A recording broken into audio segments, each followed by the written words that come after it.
The ranger station in Blackwood Forest only has one employee at night. I've been thinking about whether or not to talk about this for a while now. Months, actually. I've started writing it down 3 separate times, and each time I got to a certain point and deleted the whole thing. Not because I was afraid someone wouldn't believe me. I'm long past caring about that. I deleted it because putting the words down in order, building the sequence of that night from beginning to end, forces me to sit inside of it again. And sitting inside of it means accepting that everything I understood about the world before Blackwood Forest was incomplete. But I think I need to tell it now. I think I need to tell it because last week I received a letter in the mail. No return address. Inside was a single index card with a printed sentence that read, "Position available, night shift, remote location, reference number BF-0997, and underneath that, a phone number. It was the same format as the listing that brought me to Blackwood. So I'm going to tell you what happened. All of it. From the beginning. And if you're the kind of person who takes jobs in quiet places, who works alone, who prefers the weight of empty rooms and long dark roads to the noise of ordinary life, then maybe this is something you need to hear before you answer a listing like the one I did. My name doesn't matter. I've gone by different ones in different states. What matters is that for the better part of 6 years, I've made my living by taking temporary work in isolated locations across the country. Fire lookouts in Montana, overnight security at decommissioned government buildings in Nevada, caretaker positions at summer camps during the off-season, graveyard shifts at water treatment facilities in towns so small they don't appear on most maps. I'm not running from anything, I want to be clear about that. Some people hear the way I live and assume I'm hiding, that there's some prior life I burned down and walked away from. That's not the case. I just realized early on that I function better when I'm alone. The noise of other people, not just their voices, but their expectations, their schedules, their need to fill silence with conversation. It wears on me in a way I can't fully articulate. So I found work that rewards the opposite. Jobs that pay you specifically to be the only one there. And night shifts, because nobody wants them and the differential is always better. I found the Blackwood listing on a job board I check regularly. It's not a major site. It's one of those niche boards for seasonal and temporary positions in parks, forests, and federal land. The listing was straightforward. Temporary night ranger, single shift coverage, remote forest station. Duration listed as 2 weeks with possible extension. The pay was significantly above average for that kind of work, which should have been my first indication that something was off. In my experience, when isolated work pays unusually well, it's because they've burned through everyone willing to do it at a normal rate. But I needed the work. I'd just finished a 3-month stint doing overnight maintenance at a shuttered ski resort in Vermont, and the season was turning. I had enough in savings to be selective, but not enough to be idle. So I applied. The response came faster than I expected. Within 2 hours, I received an email. Not from a parks department or forestry service, but from a contracting company I'd never heard of called Atheron Resource Management. The email was professional but sparse. It confirmed my application had been received, stated that my background and experience were consistent with position requirements, and provided a date and set of GPS coordinates for a check-in point on the western edge of the forest. No interview, no phone screening, just coordinates and a date. I should have asked more questions. I know that now. But the truth is, a lot of these jobs work that way. The more remote the posting, the less formal the hiring process. When you're looking for someone willing to spend 2 weeks alone in a forest at night, you're not inundated with applicants. You take who you can get. I drove to the check-in point on a Tuesday in late September. The coordinates brought me to a gravel pullout on a 2-lane road that cut through dense forest in a part of the state I'd never visited. There was no sign, no gate, just the pullout. And parked beside it, a dark green pickup truck with federal plates and a Park Service emblem on the door that looked slightly different from the standard ones I'd seen before.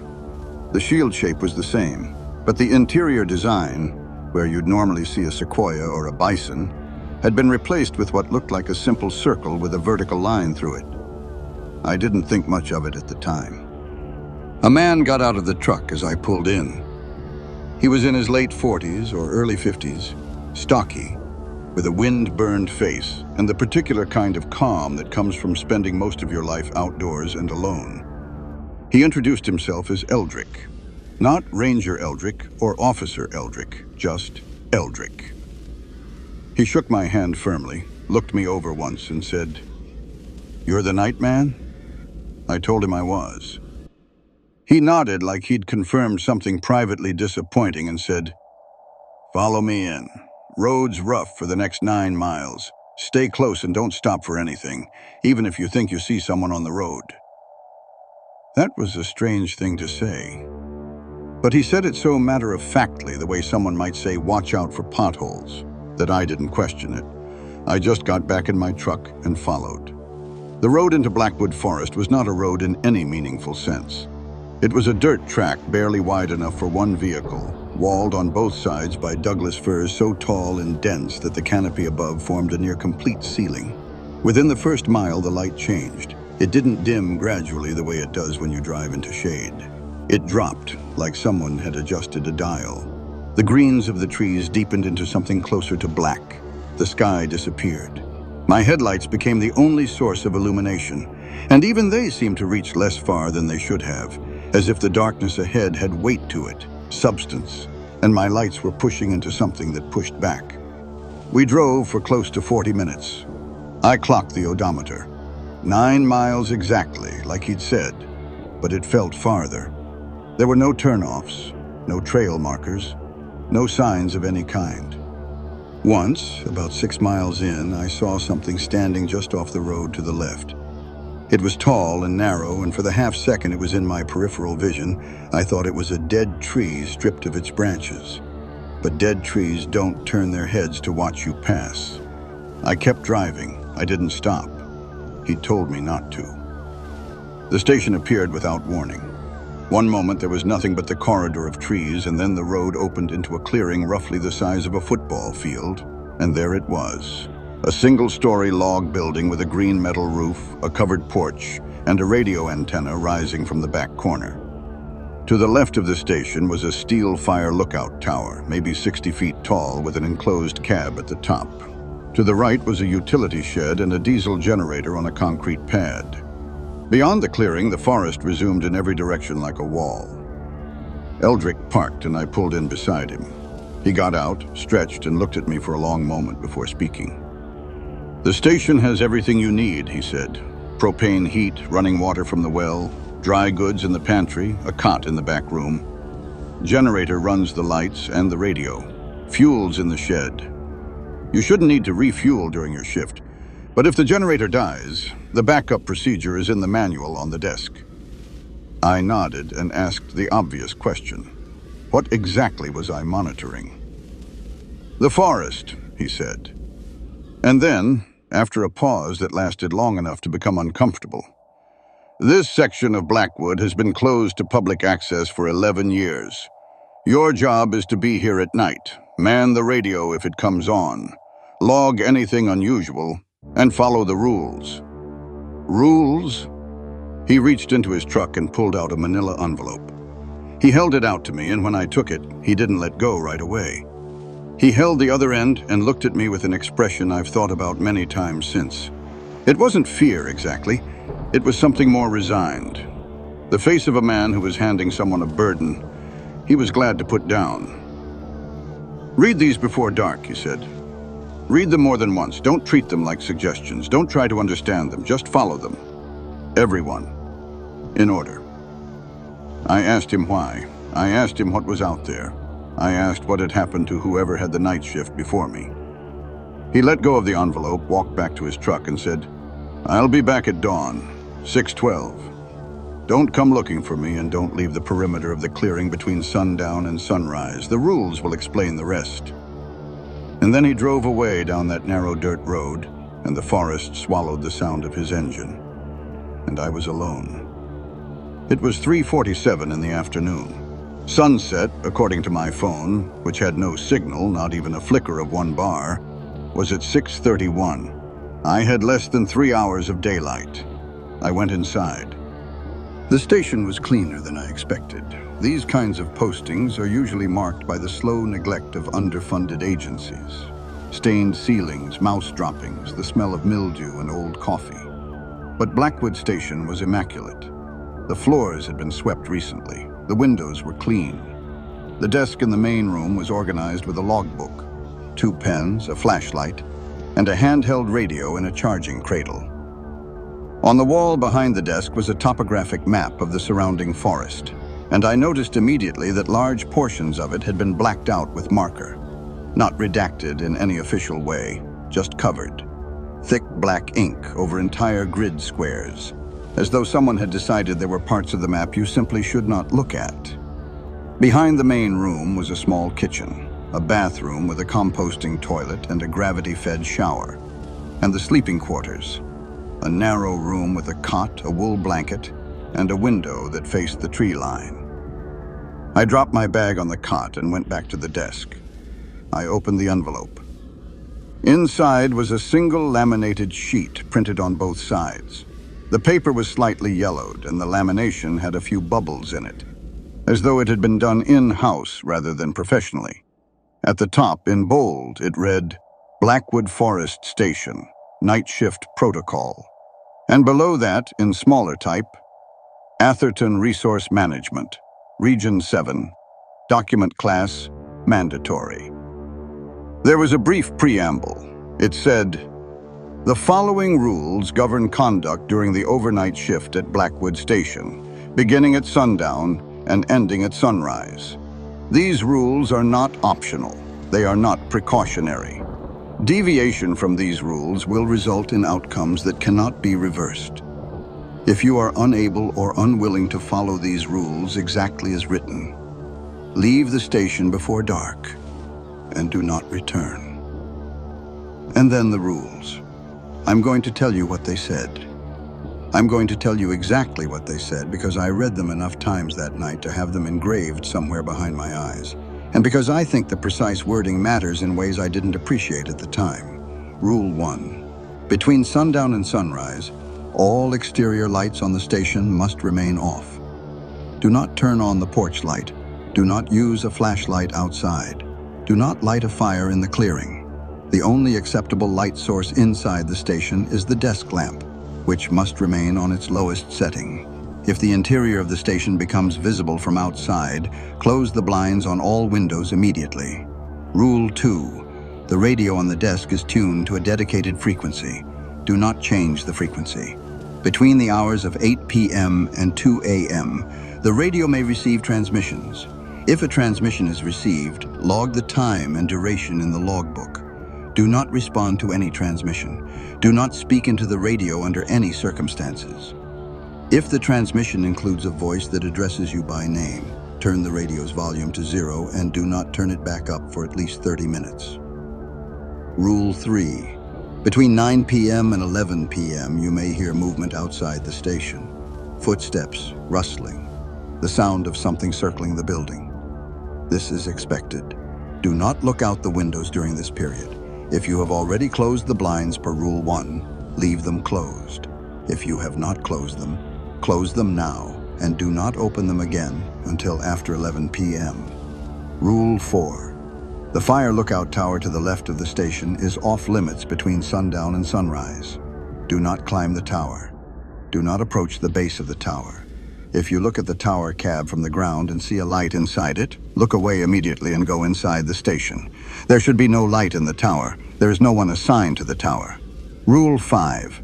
At exactly midnight, step onto the porch, but do not step off the porch onto the ground, and face the northern tree line. You will see a marker post approximately 40 yards from the station. The marker post is painted white and should be visible even in low light. Confirm that the marker post is in its correct position.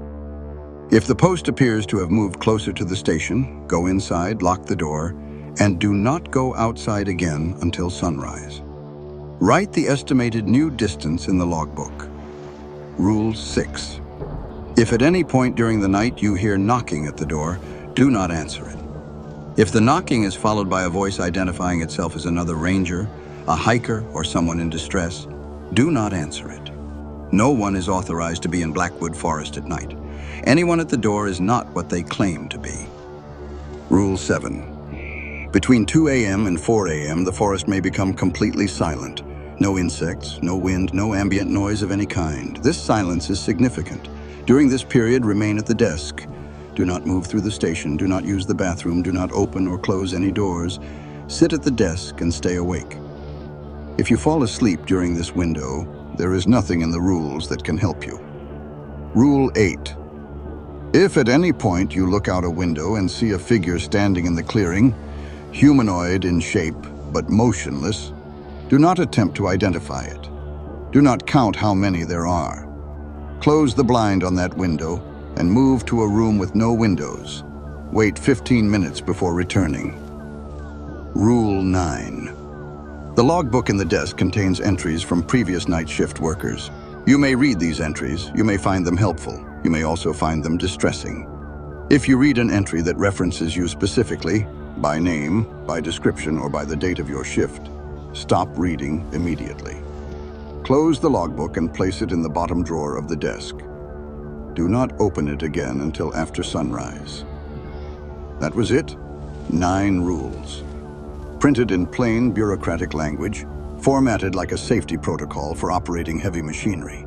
There was no explanation, no context, no section that said, "Here is why we have these rules," or "Here is what you are protecting against." Just the rules, followed by a signature line at the bottom where I was expected to sign and date, confirming that I had read and understood them. I sat at the desk and read them 3 times.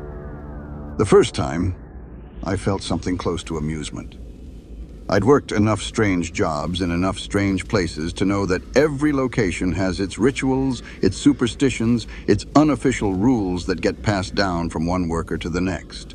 Don't go in the basement at the old hospital after midnight. Don't look at the East Wing cameras too long. Always knock before entering the storage building, even though no one's inside. These things accumulate in isolated places, fed by boredom and darkness, and the human mind's need to organize its fear into something procedural. The second time I read the rules, the amusement started to thin. There was something about the specificity that bothered me. The time windows, the precise instructions. The way Rule 7 said, "There is nothing in the rules that can help you," as though the rules themselves were a negotiation with something. A set of agreed-upon boundaries between the station and whatever existed outside it. The third time I read them, I looked up from the page and noticed that the light coming through the windows had changed, the quality of it, the temperature, the sun was going down. I signed the sheet. I placed it back in the envelope. I closed the blinds on every window in the station. I turned the desk lamp to its lowest setting, and I sat down to wait. For the first hour after dark, nothing happened. Literally nothing. The forest outside was so quiet I could hear the hum of the generator behind the station and the faint tick of a clock I hadn't noticed before, mounted on the wall above the kitchen doorway. I made a cup of instant coffee from the supplies in the pantry, poured it into a tin mug, and sat at the desk with the logbook in front of me. I debated whether or not to open the logbook. Rule 9 said I could read it, that I might find it helpful, but it also contained that strange caveat about entries that referenced me. The rule implied foreknowledge. It implied that someone, or something, had written about me in that book before I arrived. And that implication, more than anything else on the list, made me uneasy in a way I could feel in my chest. I opened it anyway. I'm a curious person. It's one of the things that makes me good at this kind of work, and also, I suspect, one of the things that will eventually get me killed. The logbook was a standard green government-issue ledger, the kind with numbered pages and a cloth binding. The entries began about 2/3 of the way through, which told me either this was not the first logbook or the early pages had been removed. The first visible entry was dated nearly 3 years before my arrival, and it was brief. October 14th. Shift began at sundown. Radio transmission received at 9:47 p.m. Duration approximately 4 minutes. Static with intermittent vocalization. Could not determine language. Did not respond. Movement heard outside station between 9 and 11 as expected. No visual contact. Marker post in correct position at midnight. Silence began at 2:14 a.m., ended at 3:51 a.m. No incidents. Shift ended at sunrise. That was it. Clinical, professional, exactly what you'd expect from a trained ranger doing a boring job.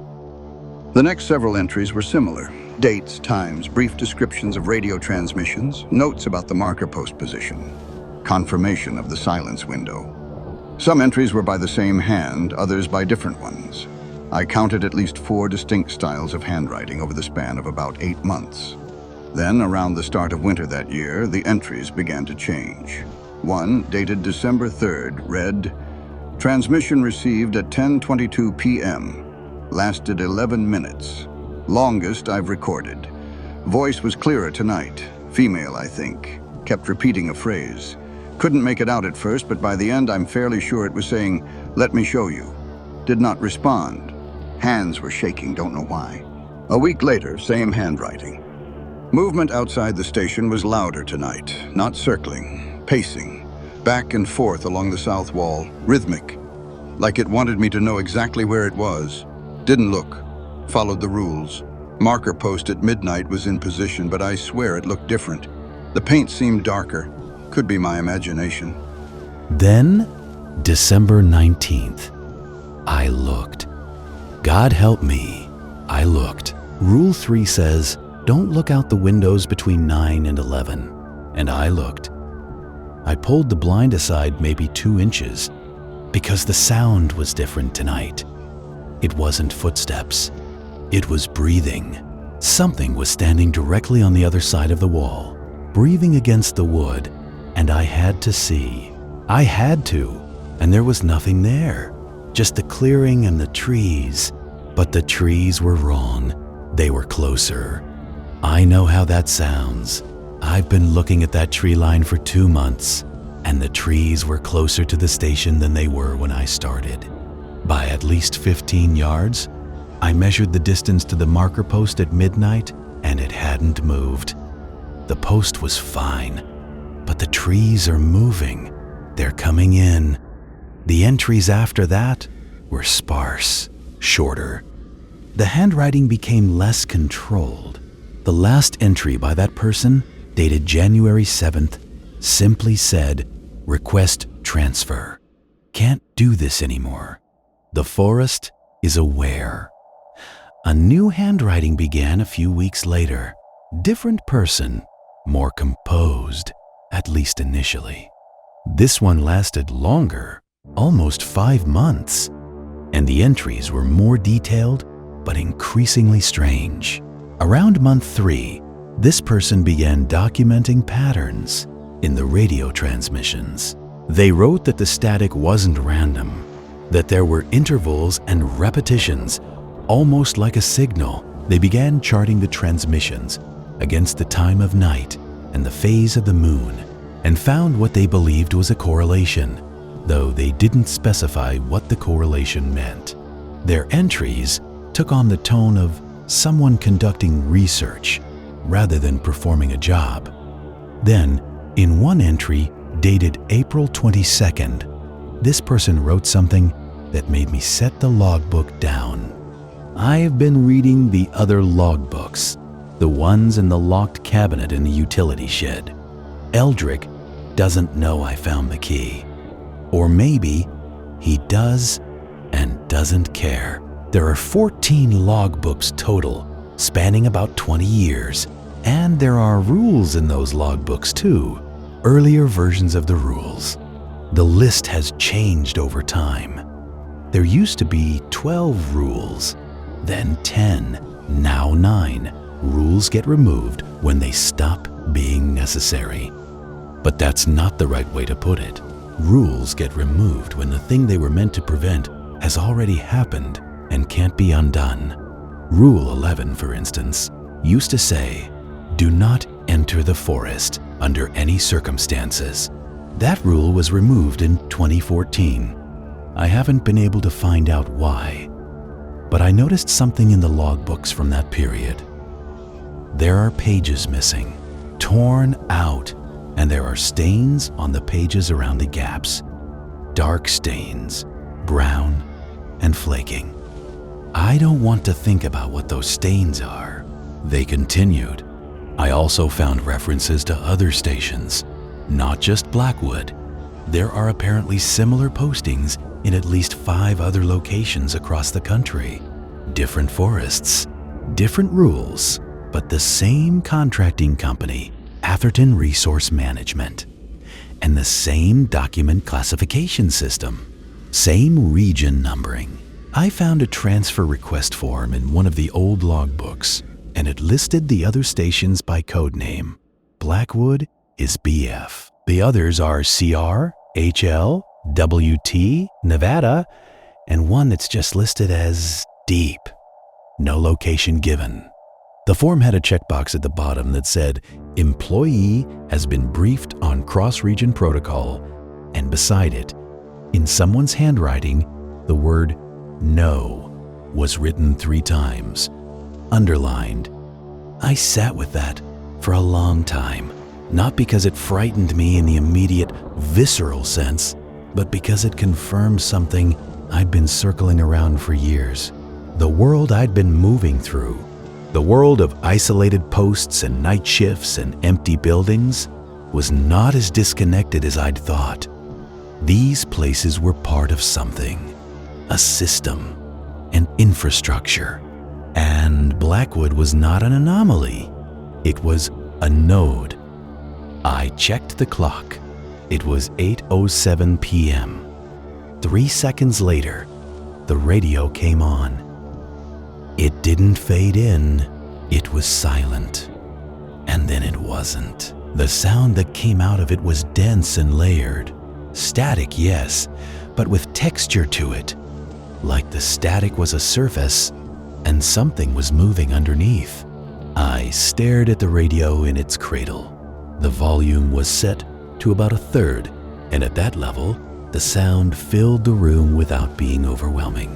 It was the sound of distance, of signal struggling through miles of interference to reach a small box on a desk in a clearing in a forest that shouldn't exist the way it does. I picked up the pen and opened the logbook to the next blank page. I wrote the date and the time, 8:07 p.m. I wrote, "Transmission received." Then I listened. For the first minute or so, it was just static, undifferentiated noise, but then, at about the 90-second mark, I began to hear something beneath it, a rhythm, not mechanical, organic.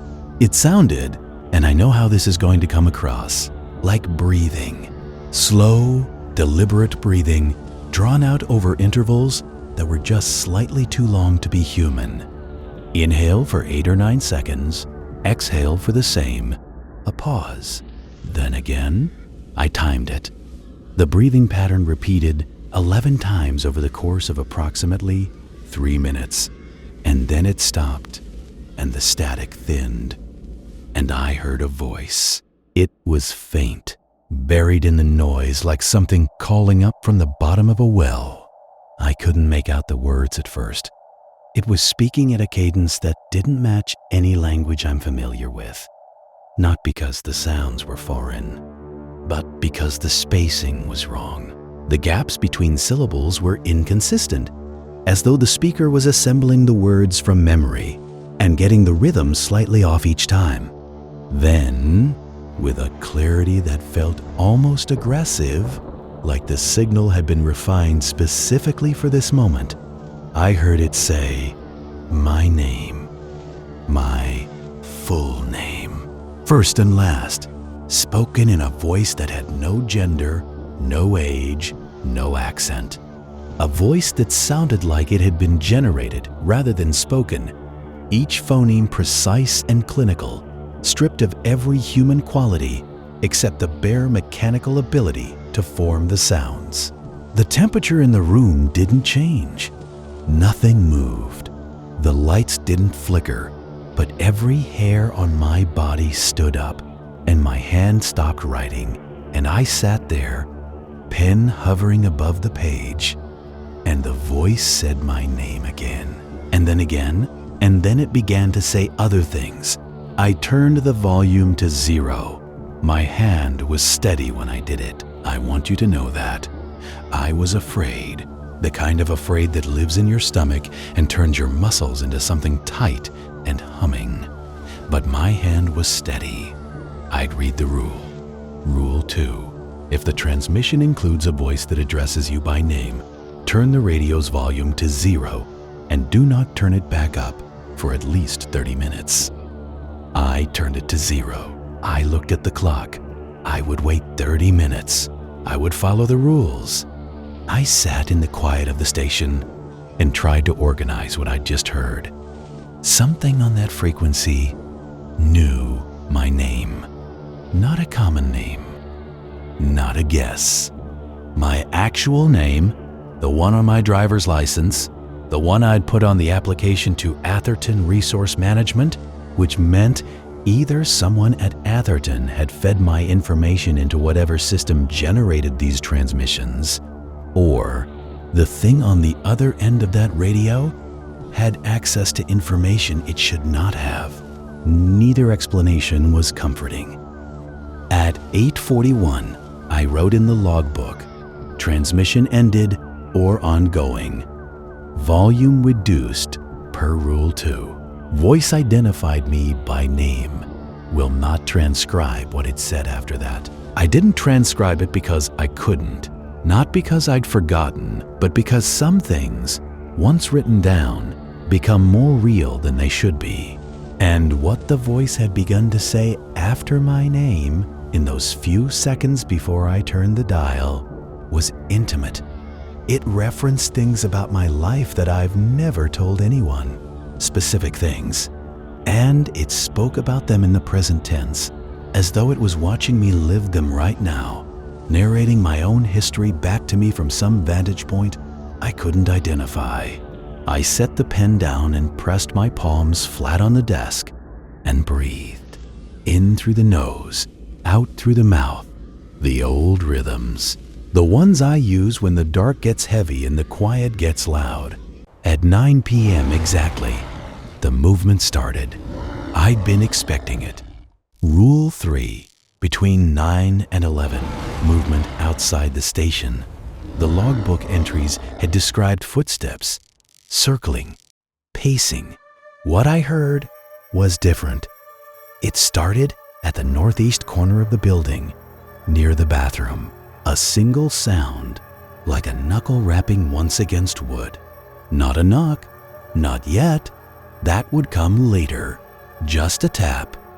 Testing. And then footsteps.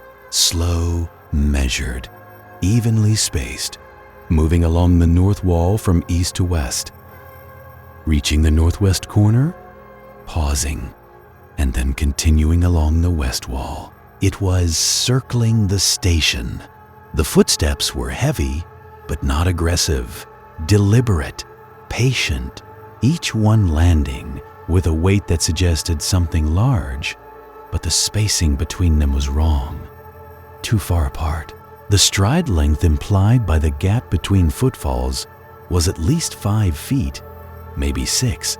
Whatever was walking around my station had legs considerably longer than mine. I sat at the desk, blinds drawn, lamp dimmed, hands flat on the surface, and I listened to it circle. Once, twice, 3 times. Each circuit took approximately 4 minutes. The pace never changed. The weight of the steps never varied. It was metronomic, machine-like, except it wasn't a machine. I knew that with a certainty I can't explain, except to say that some things communicate their nature through the quality of their presence, and whatever was outside communicated hunger. Not the hunger of an animal, not the straightforward biological imperative of a predator seeking food. This was something older, more patient. The hunger of something that has been waiting for a very long time and knows it will continue to wait, because what it wants will eventually make a mistake. The circling continued for the full 2 hours. I didn't look. I didn't move the blinds. I sat and I listened and I marked the time in the logbook and I followed the rules. At 11 p.m., the footsteps stopped.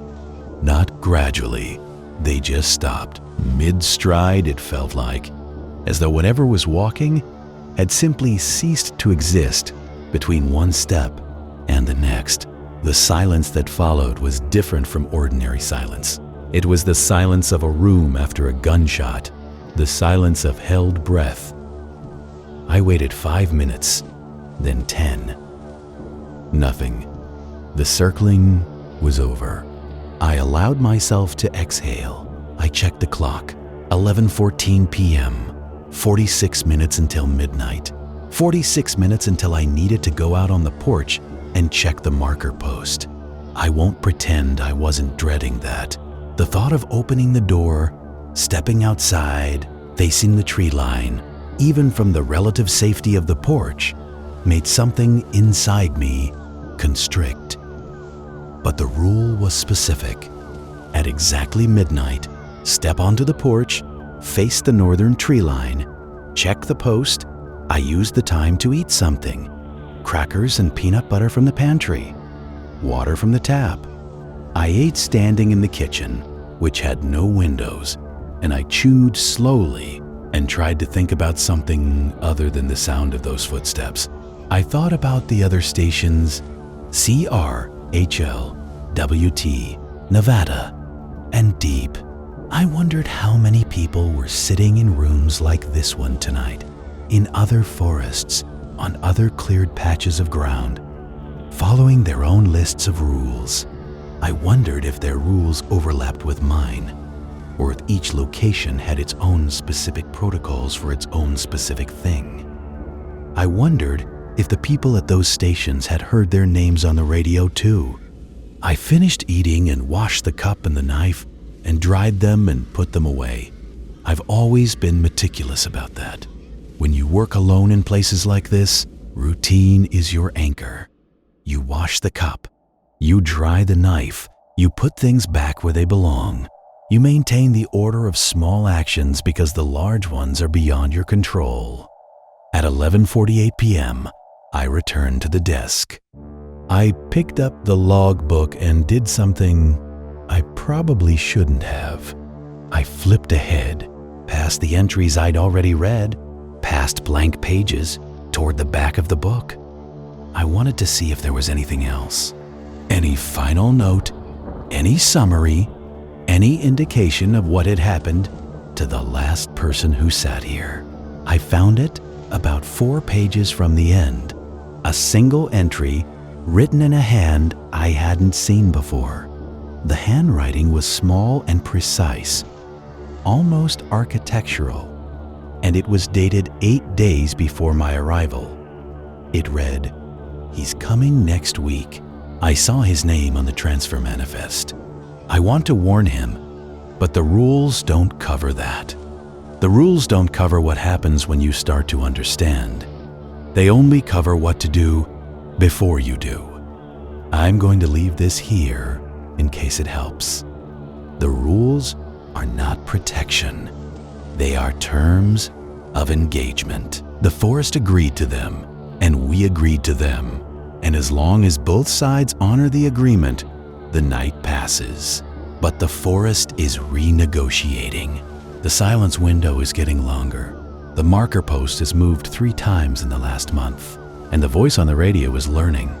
It used to be static, with shapes in it. Now it speaks.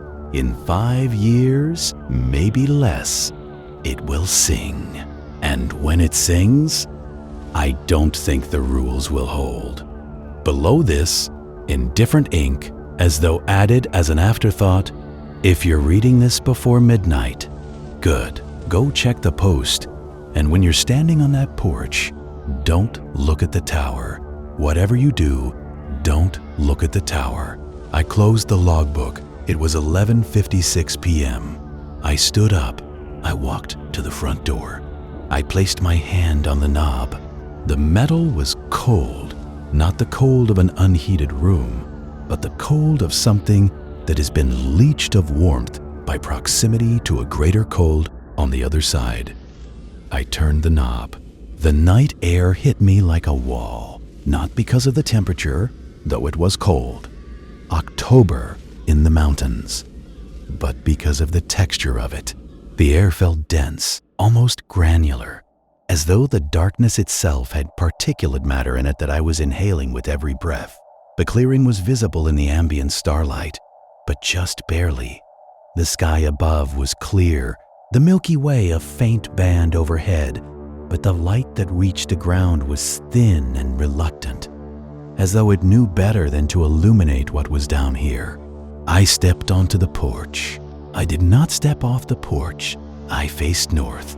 The tree line was a black wall, approximately 60 yards from the station, and there, between me and the trees, was the marker post. White, upright, maybe 3.5 feet tall, exactly where it should be, exactly 40 yards away. I exhaled. The post hadn't moved. The rules held. I almost turned around. I almost went back inside and wrote marker post in correct position in the logbook and closed the door and continued my night. But something held me on that porch for a few seconds longer than it should have. Not a sound, not a sight, a feeling. The feeling of being observed with an intensity that bordered on physical pressure, as though something was looking at me so hard that the act of its observation had mass. And I made a mistake. I looked at the tower. It was reflex.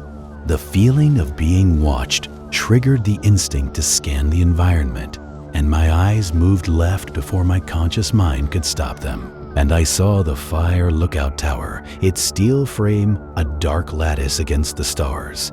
And at the top, in the enclosed cab, there was a light, not a bright light, not a flashlight or a lantern, a pale blue-white luminescence, like bioluminescence, like the glow of deep-sea creatures and footage of the ocean floor.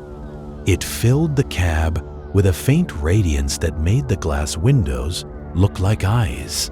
And in that light, there was a shape. I couldn't make out details. It was too far away, too dim, too high. But the shape was wrong. It was too tall for the cab. It filled the space in a way that suggested it was folded, compressed, crammed into a volume that could not contain it. And it was pressed against the glass, and looking down at me. I looked away. I went inside. I closed the door. I locked it. I sat down at the desk, and I wrote in the logbook with a hand that was no longer steady. Midnight. Marker post. Incorrect position. Observed light in tower cab. Shape present inside. Looked away immediately. Going to follow the rules. Going to follow the rules. I don't know why. Maybe because writing it made it feel more like a decision and less like a prayer. The next hour passed in a state of sustained low-grade terror that I don't have adequate language for.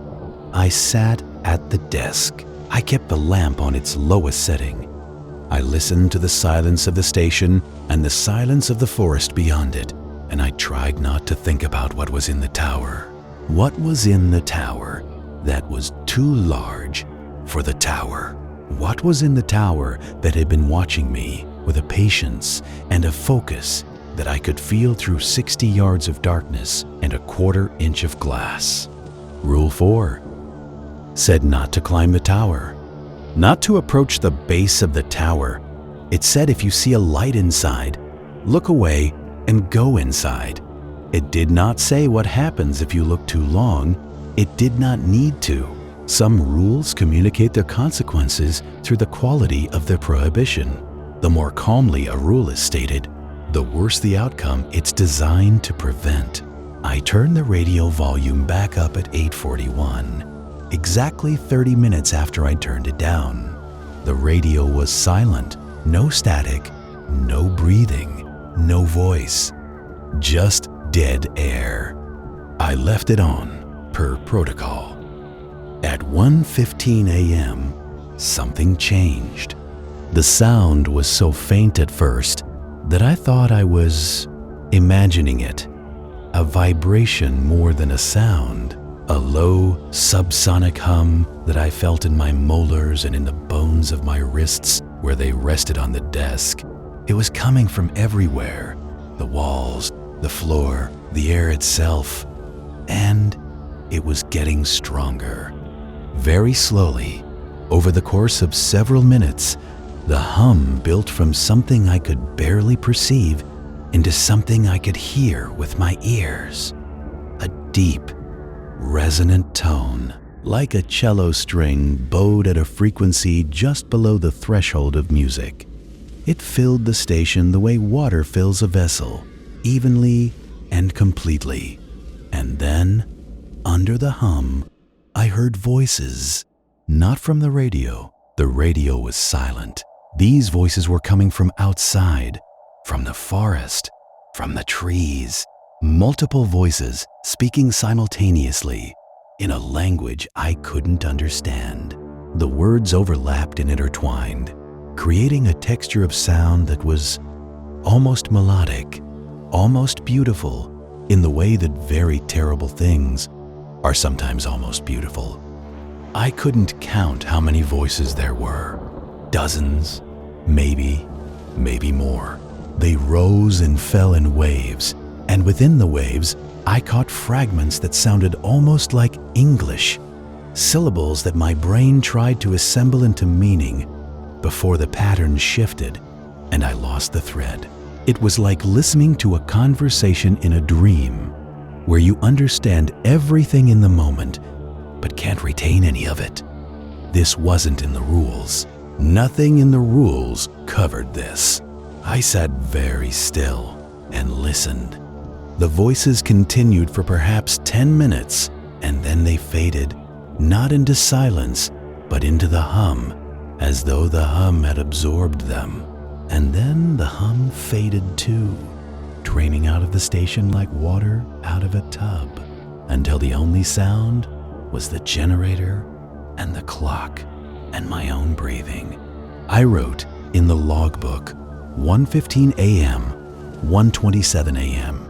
Subsonic hum followed by voices from the forest, multiple speakers, unknown language, not covered by current rules, noting for record. I wrote it in the language of incident reports because that was the only way I could process it, turn the inexplicable into data, file it, move on, survive. At 1:50 a.m., the knocking started. 3 knocks, slow, spaced about 2 seconds apart. Coming from the front door, I froze. Not metaphorically. My body locked up. Every muscle went rigid, and my vision narrowed to a point, and I stared at the door, which was 8 feet from my desk, and I waited. Silence. Then 3 more knocks. Same rhythm, same weight. Firm, but not violent. The knock of someone who expects the door to be answered. The knock of someone who has come to your door at a reasonable hour for a reasonable purpose and cannot understand why you haven't let them in. And then, after a pause that felt like it lasted an hour but was probably 30 seconds, a voice. Hey, is someone in there? I need help. Male, middle-aged, slightly out of breath, exactly the kind of voice you'd expect from a lost hiker who's been walking through the woods for hours and has finally found a building with a light in the window.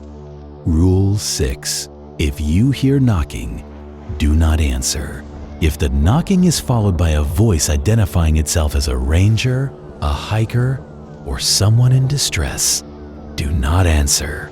No one is authorized to be in Blackwood Forest at night. Anyone at the door is not what they claim to be. Please, the voice said. I got turned around on the trail. My phone's dead. I just need to use a radio or something. It's freezing out here. The voice was perfect. That's what I need you to understand. It wasn't robotic. It wasn't stilted. It was saturated with exactly the right amount of fear and relief and exhaustion. It sounded human in every way that mattered. If I hadn't read the rules, I would have opened that door without hesitation. I would have opened it, because that's what you do when someone is lost and scared and standing on your porch in the middle of the night, in the middle of a forest that goes on for miles in every direction. But I'd read the rules. I didn't answer. I didn't move. I sat at the desk and I stared at the door and I waited. The voice tried again. It introduced itself. It gave a name, a completely ordinary name.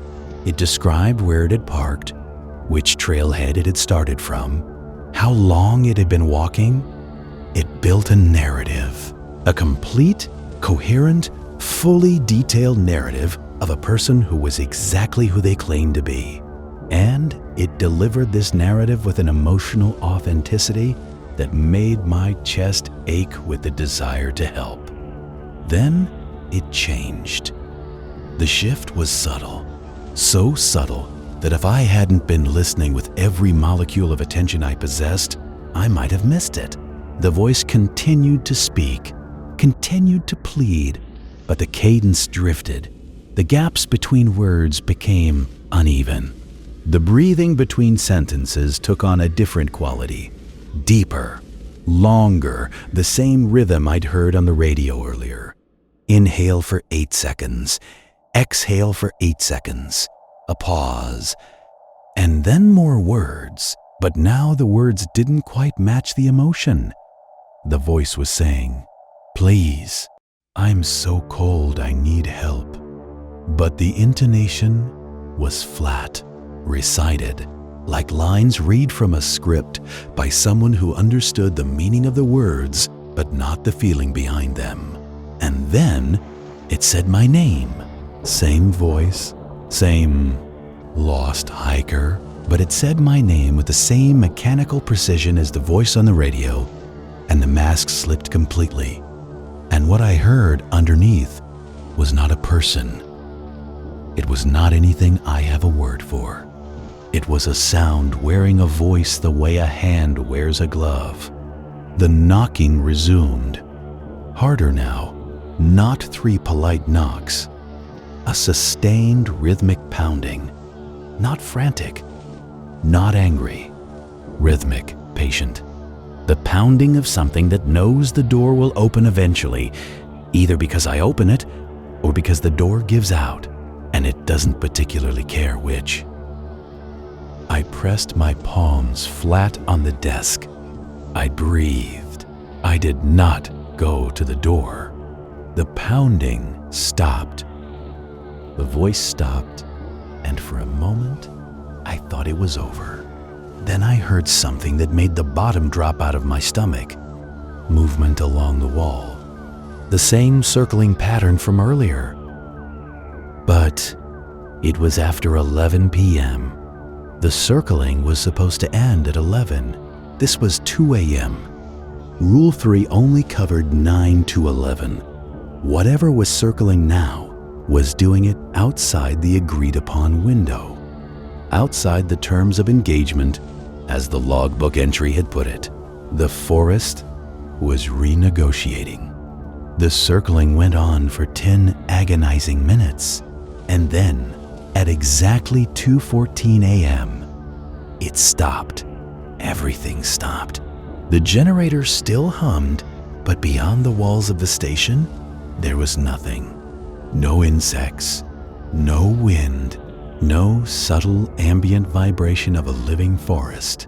Just a silence so complete, it felt like a physical substance, like the air had been replaced with something thicker. The silence window. Rule 7. Between 2 a.m. and 4 a.m., remain at the desk. Do not move. Do not open any doors. Stay awake. I stayed at the desk. I did not move. I kept my eyes open. Staying awake during the silence window was harder than I expected. Not because I was tired, although I was, because the silence had a quality to it that was actively soporific. It pressed in on my senses like a warm blanket. My eyelids grew heavy. My thoughts began to drift, to soften at the edges, to lose their shape. I felt myself sinking into a state that wasn't quite sleep, but wasn't quite wakefulness. A liminal zone where the room around me started to feel less solid, less defined, as though the boundaries between the station and the forest were dissolving in the silence. I bit the inside of my cheek, hard. The pain was bright and immediate, and it pulled me back. I tasted copper. I opened my eyes. I hadn't realized they'd closed, and I looked at the clock. 2:47 a.m. I'd been drifting for over 30 minutes, and something had changed. The desk lamp was still on. The logbook was still open in front of me. The radio was still silent in its cradle. But there was something else on the desk that hadn't been there before. A piece of paper. A single sheet placed neatly beside the logbook, aligned with the edge of the desk. It was covered in writing, not printed, handwritten. The handwriting was small and precise and familiar. The same architectural hand that had written the final entry in the logbook, the one warning me about the tower. But the logbook was closed. I hadn't moved. The door was locked. The windows were shut. No one had been in this room. I looked at the paper. My vision was slightly blurred from the near sleep, and I blinked to clear it. The writing was dense, covering both sides. At the top of the page, underlined, it said, "Supplemental Protocol, not for official distribution." Below that, it said, "If you're reading this, you've made it past 2 a.m. That means the rules are still holding. Good. But the rules as printed are incomplete. They are the version approved for distribution to temporary workers. The full protocol is classified and held by Atherton." What follows is what I was able to reconstruct from the older logbooks and from my own observations over the past 19 months. I kept reading. The forest is not a forest. It was once, a long time ago, before anyone thought to build a station here. Blackwood was an ordinary stretch of old-growth timber. What changed, it is still debated internally, but the prevailing theory at Atherton is that the forest sits on top of something. Not a structure, not a burial ground, not anything archaeological. A threshold, a place where the barrier between what we understand as physical reality and something else is thin enough that things can come through. Not easily, not freely, but slowly, over decades, with patience and effort, something has been pushing through. The rules exist because a boundary was negotiated. I don't know when or by whom, but at some point in the past, someone, maybe the first ranger, maybe someone whose name has been redacted from every document I found, made contact with what exists on the other side of the threshold. And they reached an agreement. The station would be manned, the rules would be followed, and in return, what comes through would be contained, restricted to specific hours, specific behaviors, specific boundaries. The marker post is part of this agreement. It marks the edge of the permissible zone. When the post moves, the zone is expanding. The terms are shifting. The thing in the tower is not the same as the thing that circles. The thing that circles is a probe, an extension, a finger pushed through a crack to test what's on the other side. The thing in the tower is something else. The tower was built as a watchtower, but not for watching the forest for fires. It was built for watching the threshold. The cab at the top contains instruments I've never been allowed to access. But something got into the cab. Something came through and took up residence, and now the tower belongs to it. That's why the rule says, don't climb it.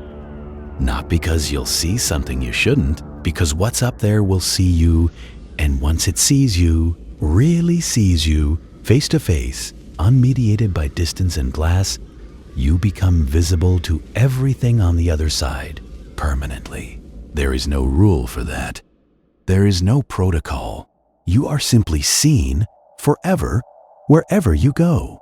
I stopped reading, not because I wanted to, because the paper ended. The second side was only half filled, and the last line, written hurriedly, said, I hid the rest in the shed, under the generator's fuel log. Find it if you want to understand. Or don't. Understanding doesn't protect you. Only the rules do. I sat with that paper in my hands, and I looked at the clock. 3:22 a.m. Still inside the silence window. Still at the desk. I hadn't moved. I'd followed the rules, but the paper shouldn't have been there. It couldn't have been there. I'd been sitting at this desk since before midnight. The only time I'd left was to eat in the kitchen. The door was locked, the blinds were closed. Nothing had come in, unless something had placed it there while I was drifting, while my eyes were closed and my consciousness was soft, and the silence was doing whatever the silence does to the boundaries of a room. The thought was unbearable. Not the thought that something had been in the room with me. I could process that intellectually, file it alongside everything else. But the thought that it had been close enough to place a piece of paper on my desk, close enough to touch me, and it hadn't. It had placed the paper and left, or it had placed the paper and stayed. I didn't look around the room. I didn't search the corners or the shadows. I stayed at the desk, and I kept my eyes on the clock, and I waited for 4 a.m. The silence ended at 3:58, 2 minutes early. It ended the way a held breath ends, with a release, a sudden flood of ambient sound, insects and wind and the creak of wood and the whisper of a living forest reasserting itself around the clearing. The transition was so abrupt it felt violent. My ears rang. I exhaled. I picked up the pen. I wrote, Silence window ended 3:58 a.m. Paper found on desk during window. Origin unknown. Contents describe supplemental protocol and nature of Blackwood threshold, preserving paper for record. I folded the paper and placed it in my jacket pocket. I don't know why. Something told me not to leave it in the station. Something told me it was meant for me to take. The hours between 4 a.m. and sunrise were not uneventful, but they were quieter. The circling did not resume. The radio remained silent. No knocking, no voices. The station settled into a stillness that felt, for the first time all night, almost natural, almost safe, almost. At 4:30 a.m., I made the decision to look out a window, not because I wanted to, because I had to know. The blind on the north-facing window, the one that looked toward the tree line and the marker post, was still drawn. I walked to it. I hesitated, then I pulled it aside just an inch and looked out. The clearing was empty. The marker post stood where it should, white against the dark ground. The tree line was where it should be. The tower was dark. No light in the cab. No shape behind the glass. Everything looked exactly as it should, except in the space between the marker post and the tree line, maybe 15 yards from the trees, there was something on the ground. A shape, flat, spread out, like a shadow that had separated from its source and settled onto the grass. It was darker than the surrounding darkness, which shouldn't be possible but was. And it was large, much larger than a person. It covered an area the size of a car, this featureless dark stain on the surface of the clearing, and as I watched, it moved. Not quickly, not in any direction. It rippled, like fabric in a breeze, like the surface of still water disturbed by something beneath. I closed the blind. I went back to the desk. I did not look out the window again. At 5:15 a.m., the eastern sky began to lighten. I watched it happen through the kitchen doorway, which had a small window facing east, and I watched the gray push back the black, and the trees emerge from the darkness like objects surfacing from deep water. First the trunks, then the branches, then the individual needles, each one sharpening into resolution as the light increased. The forest became a forest again. Ordinary, tangible. A place you could walk into and walk out of and never know what it held at night. By 6 a.m., the sun was cresting the ridge to the east, and the clearing was bathed in pale gold light, and I could hear birds, actual birds, singing in the trees as though nothing had happened, as though the night was just a night, and the forest was just a forest, and the station was just a building where a man sat alone and did a job. At 6:12 a.m., I heard the sound of an engine on the access road. Eldrick's truck appeared at the edge of the clearing and parked where it had parked the day before. He got out, walked to the station, and opened the door without knocking. He looked at me for a long moment. I must have looked like hell. I felt like hell. "You followed the rules," he said. It wasn't a question. Yes, he nodded. He walked to the desk and looked at the logbook. He read my entries silently, his face betraying nothing. When he reached the part about the paper appearing on the desk, he paused. He looked at me. "Where is it?" he asked. "I have it." "You should leave it here." "No." He held my gaze for a few seconds, then looked away.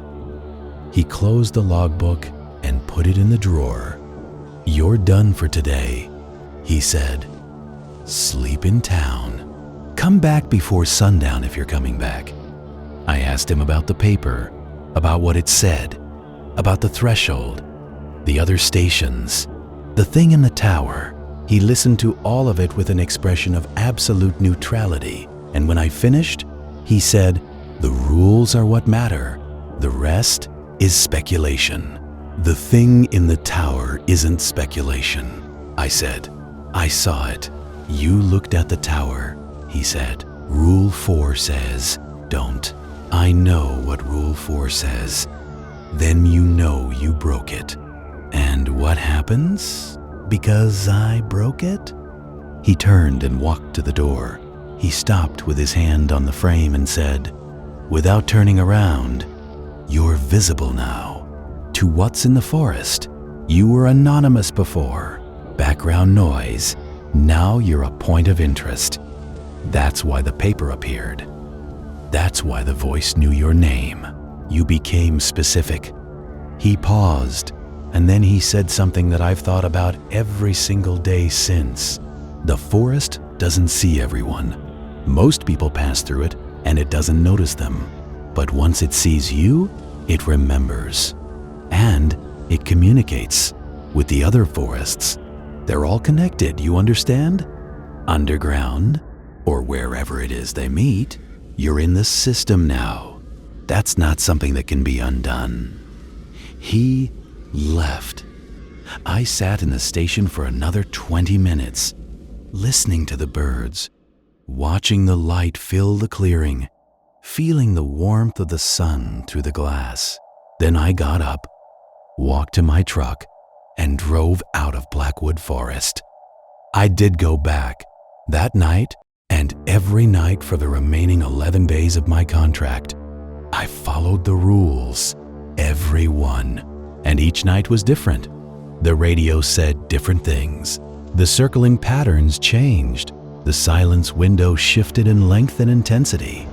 But the fundamental architecture of the night remained consistent. The rules held, the agreement held.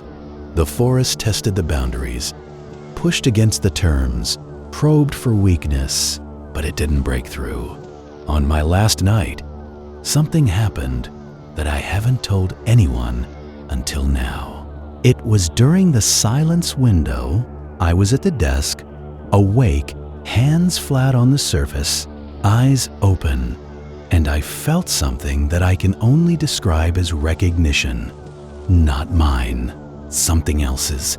The forest, or whatever the forest was, a membrane over, recognized me, not as a threat or a target or a point of interest, as a participant, as something that had honored the agreement, as something that had sat in the dark for 12 consecutive nights and not broken.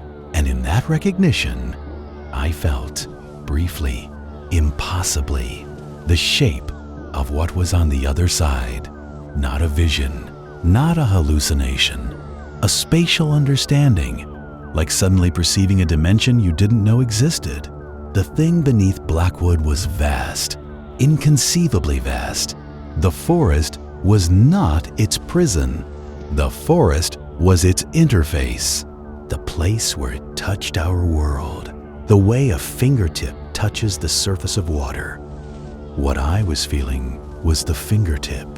The hand was elsewhere, and it was alive and old and patient beyond any human conception of patience.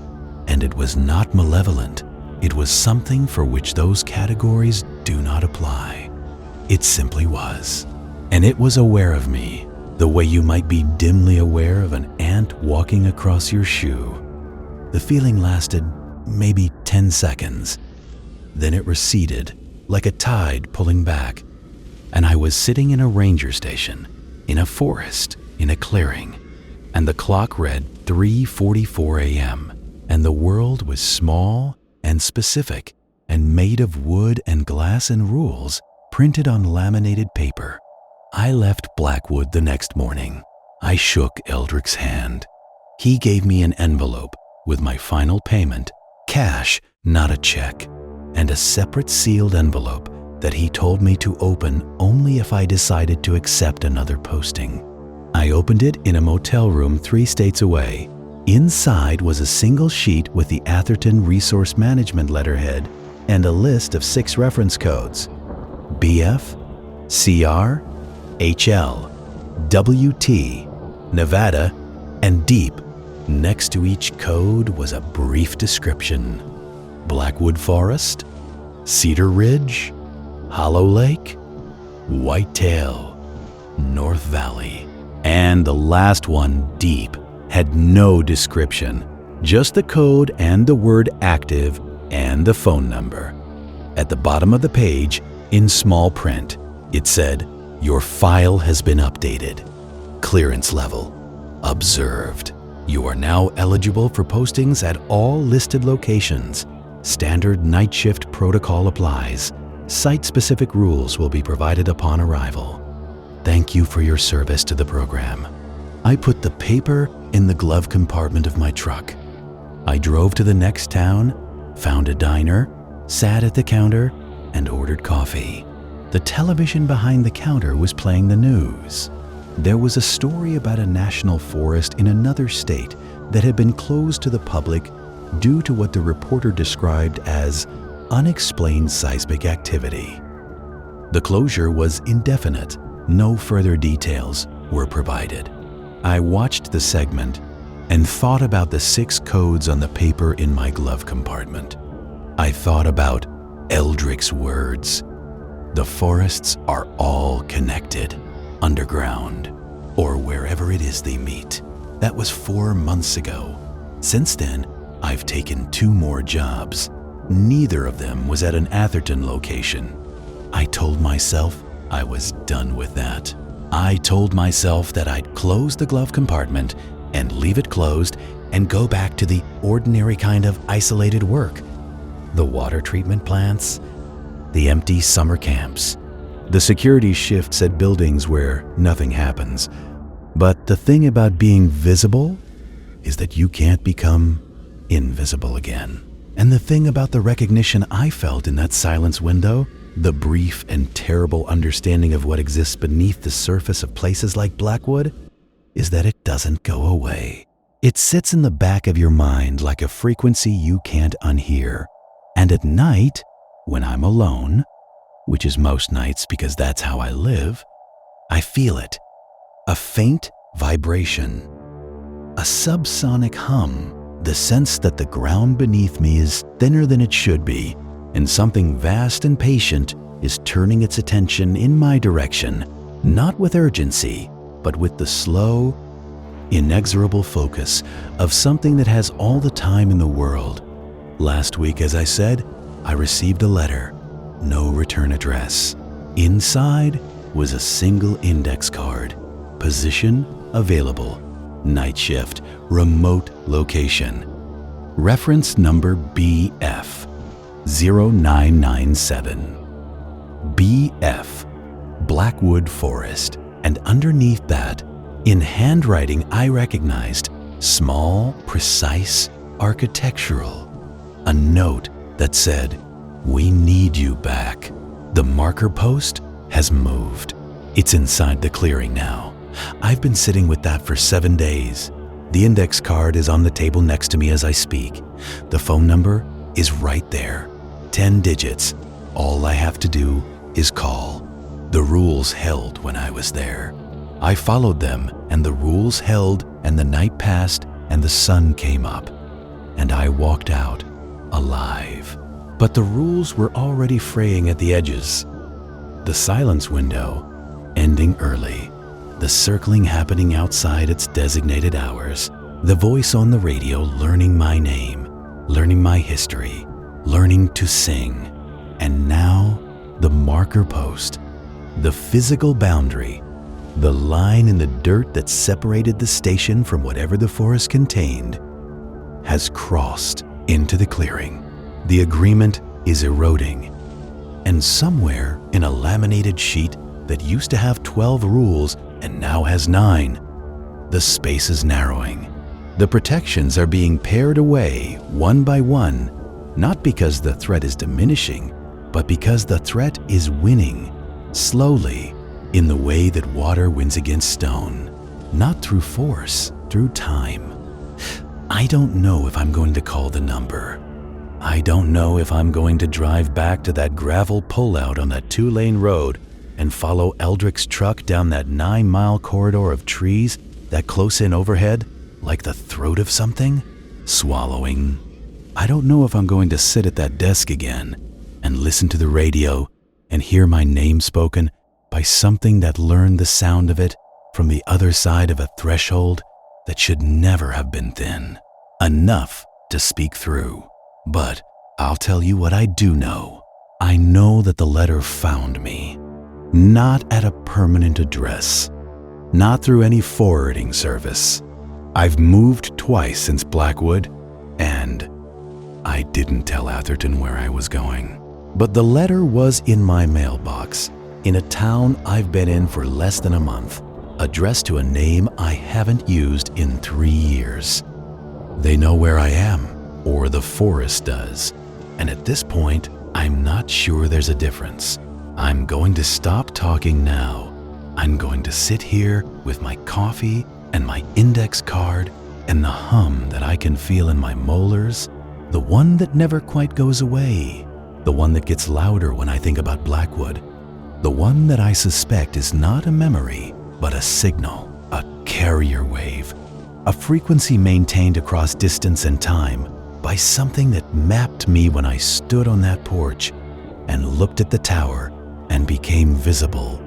If you've listened to this entire thing, I have one piece of advice. If you find a listing for night work in a remote location, and the pay seems too good, and the hiring process seems too easy, and the contracting company has a name you've never heard of, close the page, delete the email, drive in the other direction, because there are places in this country where the ground is thin. Places where the dark is not empty but full. Places where something ancient and patient sits beneath the surface and tests the boundaries of its containment with the slow, methodical persistence of a mind that has been working on the same problem for longer than our species has existed. And those places need night workers.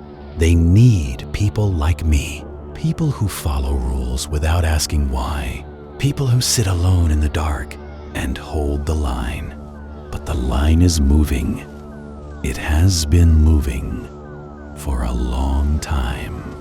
And one day, in Blackwood, or in Cedar Ridge, or in Hollow Lake, or in the place called Deep that has no description and no location, the rules will not be enough. The agreement will end. The marker post will reach the porch, and the night shift worker sitting at that desk will realize in the final seconds before the silence becomes permanent that the rules were never a cage. They were a countdown. And somewhere in a forest that doesn't feel like a forest anymore, in a station that only has one employee, at night, the timer is reaching 0. I'm going to make the call.